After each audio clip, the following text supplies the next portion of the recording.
दोस्तों नेपाल से भारत को धमकी आई है। जी हाँ, उन्होंने कहा है कि जो लिम्पियाधुरा काला पानी लिपु लेक इश्यू है, ये डिस्प्यूट यदि भारत और नेपाल में सॉल्व नहीं हुआ तो नेपाल पीएम का कहना है कि हम यूके और चाइना से ऑलरेडी इस पर बात कर रहे हैं। यूके को इसमें आना चाहिए और ये मैटर सॉल्व करना चाहिए क्योंकि ये ट्रिटी ऑफ सुगोली 1816 का है, जो कि ब्रिटिश इंडिया और नेपाल के, अगर आप देखें तो गोरखा साम्राज्य के साथ साइन किया गया था। तो इसलिए ये मैटर तब का है, तो तब के यूके को बुलाया जाना चाहिए। इसके सिवा चाइना को भी कहा कि आप भी इसे सॉल्व कीजिए। दोस्तों, ये भारत का बहुत बड़ा रेड लाइन है जो कि नेपाल ब्रीच कर रहा है। वो है, जो भी हमारे बॉर्डर इश्यूज हैं ये बाइलैटरल होते हैं, इसको इंटरनेशनलाइज करना, यानी वही बात है जो पाकिस्तान करता है वही नेपाल भी यहां कर रहा है। बात दोस्तों सिर्फ इतनी नहीं है। नेपाल पीएम ने आगे बढ़ के ये भी कह दिया कि उन्होंने तो भारत के लैंड को कब्जा कर लिया है। अब ये कहने के बाद दोस्तों काफी ज्यादा मैटर सीरियसली लिया जा रहा है कि आखिरकार ऐसा कौन सा लैंड है जो नेपाल ने भारत का कब्जा कर लिया है। और इसके साथ भारत की मीडिया में अगर आप देखें बहुत ज्यादा इस पर चर्चा हो रही है। नेपाल के पीएम बलेंद्र शाह का ये स्टेटमेंट है जो आप एज इट इज पढ़ रहे हैं। आप बड़े सरप्राइज होंगे, लेकिन इंडिया ने सिर्फ नेपाल की जमीन इंक्रोच नहीं की है, बदले में नेपाल ने भी किया है। इंडिया की लैंड टेरिटरी को अलग अलग जगहों पे हमने ऑक्यूपाई किया है। दोस्तों, पीएम बलेंद्र शाह ये कह रहे हैं। दोस्तों, जो इनका डिप्लोमेटिक इनएक्सपीरियंस है वो अब सामने उभर के आ रहा है और जिस प्रकार से भारत नेपाल के रिश्तों में कटुता इन्होंने डाल दी है वो काफी ज्यादा बढ़ रही है।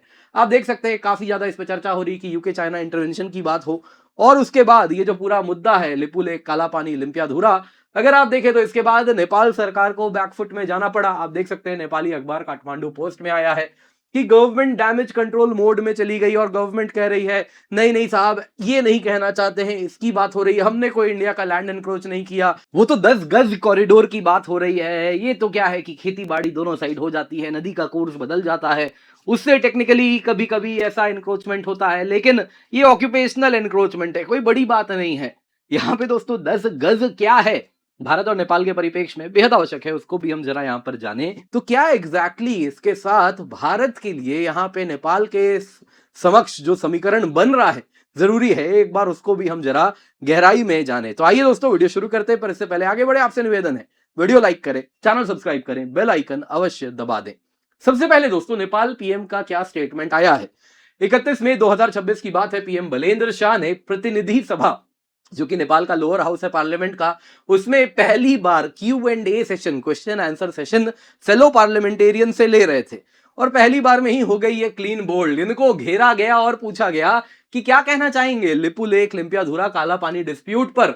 तो उसमें इन्होंने आगे बढ़ के 2 जवाब दिए, एक एक सवाल 2 जवाब, और दोनों में हो गई ये क्लीन बोल्ड। उन्होंने कहा नेपाल ने इंडिया, चाइना, यूनाइटेड किंगडम सबको डिप्लोमेटिकली इन्वॉल्व किया है। यूके को इस मैटर को सीरियसली लेना चाहिए क्योंकि ये जो बाउंड्री डिस्प्यूट आ रहा है ये तो ब्रिटिश इंडिया एरा का है, ट्रिटी ऑफ सुगोली 1816 का है, तब से ये मैटर है। तो ब्रिटिश आए, यूके आए और आके इंटरवीन करें। आगे सुनिए, नेपाल ने इंडिया के लैंड को एनक्रोच कर लिया है कई जगहों पर, यह भी इन्होंने बोल दिया। अब दोस्तों इसके बाद बलेन शाह ने कहा कि इस मैटर को रिजॉल्व करना है तो बाइलैटरल डायलॉग से करना होगा, जिसमें हिस्टोरियन, सर्वेयर्स, एक्सपर्ट सब आए और मैटर को करें सॉल्व। अब दोस्तों यहाँ पे नेपाल की बात अगर हम करें तो आपको याद दिला देता हूं, जैसे ही आपको याद होगा कैलाश मानसरोवर यात्रा के लिए भारत और चाइना के बीच में जो सामने आया था कि जिसमें हमने कि अगर आप देखें तो ऑलरेडी प्लान रिज्यूम हो रहा था कि कैलाश मानसरोवर यात्रा होने वाला है, प्लान रिज्यूम हो गया यार, अदर इस बार का फिर से कैलाश मानसरोवर यात्रा होने वाला है। तो ये अगर आप देखें तो कुछ इसी एरिया से लिपु लेक पास से होता हुआ गुजरता है और लिपु लेक यहाँ पे और उसके साथ यहाँ पे माउंट कैलाश है। 200 किलोमीटर की ट्रैकिंग होती है, फिर जाके कैलाश मानसरोवर यात्रा होता है।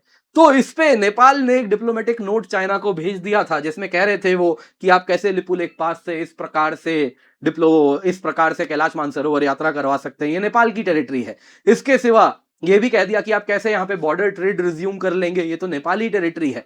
अब दोस्तों कमाल की बात यह है कि इंडिया चाइना के बीच में या इंडिया तिब्बत के बीच में आप अगर देखें तो 1954 से बॉर्डर ट्रेड हो रहा है इसी लिपु लेक पास से।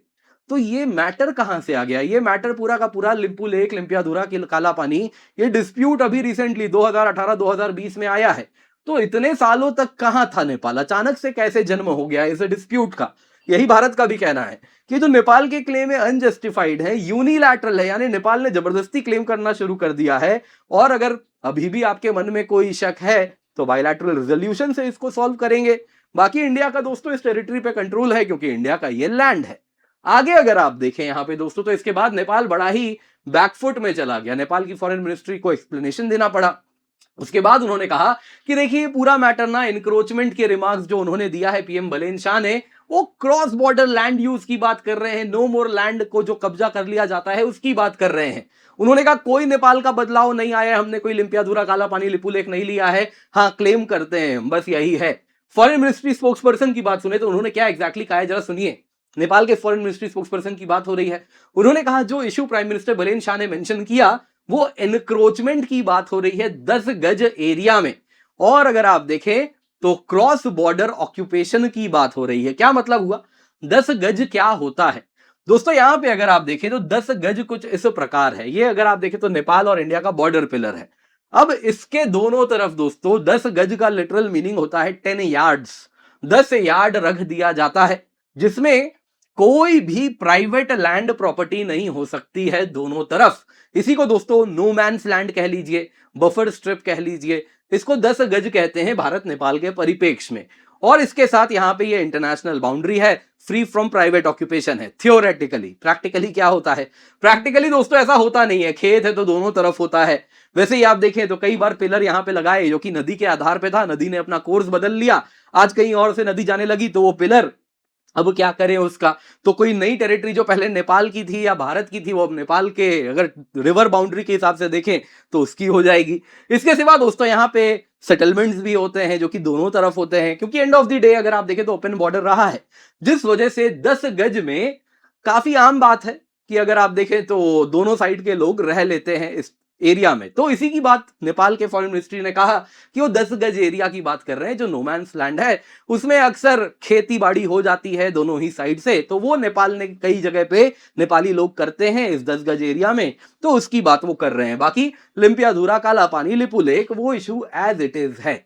आगे दोस्तों यहां पे इसके साथ हमें जानना होगा कि आखिरकार इसके मायने क्या हो रहे हैं भारत के लिए। नेपाल ने क्लेम तो कर दिया, बड़ी बड़ी बातें कर दी, लेकिन इसमें बहुत सारी चीजें हैं जो कि हमें ध्यान से देखनी होंगी। पहला है दोस्तों भारत का रेड लाइन ब्रीच हो रहा है। इंडिया का कोर रेड लाइन क्या है? नेबरहुड में बड़ा क्लियर है कि अगर कोई भी डिस्प्यूट है तो बाईलैटरली आप और हम बैठ के सॉल्व करेंगे। बाई एज अ अगर आप देखें तो बाई रूल हमारा यही है कि कोई भी इंटरनेशनल पावर, कोई भी विदेशी ताकत आपके और मेरे डिस्प्यूट को आके सॉल्व नहीं कर सकती। लेकिन नेपाल ने क्या किया कि हम यूके को बुलवा रहे हैं कि वो आके सॉल्व कर दे, चाइना को हम कहते हैं कि विनती करते हैं आप भी इन्वॉल्व हो जाइए। तो इससे बलेन शाह इंटरनेशनलाइज कर रहे हैं इंडिया नेपाल के बायलैटरल मैटर को। पाकिस्तान वाला कार्ड है ये, है ना, कि यूएस को बुलाएंगे, इसको बुलाएंगे, तो ये नेपाल से उम्मीद नहीं की जाती है। दूसरा अगर आप देखें तो नेबरहुड फर्स्ट पॉलिसी में भी काफी ज्यादा इससे भारत का जो नेबरहुड फर्स्ट पॉलिसी है कि नेपाल के लिए हम सब्सिडीज देते हैं, हर बजट में उनके लिए पैसे आवंटित किए जाते हैं, उनको इंडिया का मार्केट प्रोवाइड करते हैं, उनके एक्सपोर्ट्स के लिए अपने पोर्ट्स देते हैं, इंफ्रास्ट्रक्चर देते हैं और उनमें निवेश करते हैं, तो उसके बावजूद भी यदि नेपाल ऐसा करेगा तो इसको लाइटली तो नहीं लिया जाएगा। नेपाल क्लियरली दिख रहा है कि इंडिया से बेनिफिट तो ले रहा है, लेकिन फिर भी इंडिया के स्ट्रेटेजिक स्फीयर ऑफ इन्फ्लुएंस के बाहर जा रहा है, जबकि भारत पे उसकी इतनी बड़ी निर्भरता है। तो अगर ये रेड लाइंस ज्यादा ब्रीच हुए तो भारत को स्ट्रिंग पुलिंग करनी होगी।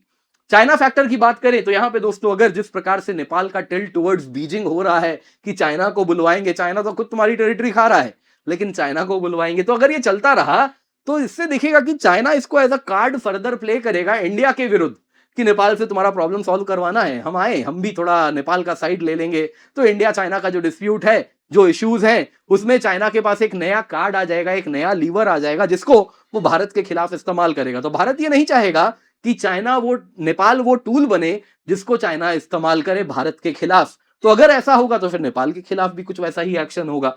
दोस्तों इस पूरे समीकरण में सिल्वर लाइनिंग यानी थोड़ी अगर उम्मीद की बात कुछ है तो वो यही है कि एक तो बलेन शाह डिप्लोमेटिकली अनएक्सपीरियंस्ड हैं, उनको समझ नहीं है ना पॉलिटिक्स की ना जियोपॉलिटिक्स की, रैपर हैं बेचारे, क्या ही उम्मीद करें उनसे। दूसरी बात यहां पे जो उन्होंने कहा है क्या करना चाहिए, तो dialogue, diplomacy, historian, surveyors, expert teams, ये सारी जो बातें हैं ये वही हैं जिससे इंडिया भी नेपाल के साथ बायलैटरली इशू को सॉल्व करना चाहता है।